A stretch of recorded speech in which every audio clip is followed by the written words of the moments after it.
ان کے پروٹوکول نے مجھے بڑا تنگ کیا ہوا تھا. صاحب بزی ہے, صاحب میٹنگ میں. آج صاحب بالکل اکیلے ہیں اور کوئی پروٹوکول نہیں ہے. یہ کیا ہو گیا آپ کو؟ آپ تو جج تھے, آپ کا دبدبا تھا, جیسے چاہتے تھے قلم چلا دیتے تھے. ہیں آپ ایسے ہو گئے؟ آپ اتنے تنہا ہو گئے, آپ اتنے اکیلے ہو گئے. یہ کیوں؟ آپ یہاں پہ بھی جج ہی ہے نا صاحب.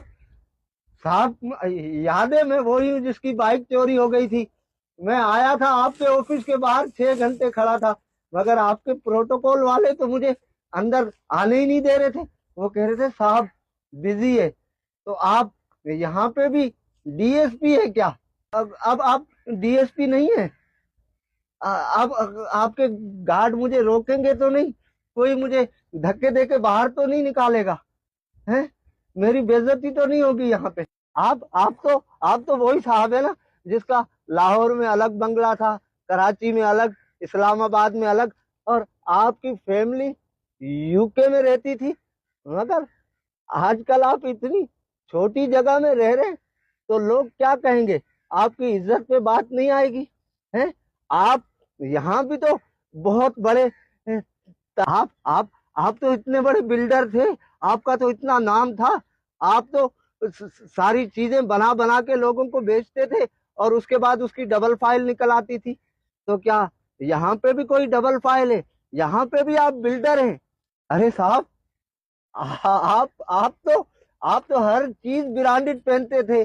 ہیں جوتے بھی برانڈڈ, بنیان بھی برانڈڈ, کپڑے بھی برانڈڈ. ہیں تو کیا یہاں پہ بھی ساری چیزیں برانڈڈ ہیں؟ اچھا یہ بتائیں, یہ جو آپ نے یہاں لگوائے ہوئے ہیں یہ کچھ پودے, کیا یہ بھی برانڈڈ ہے؟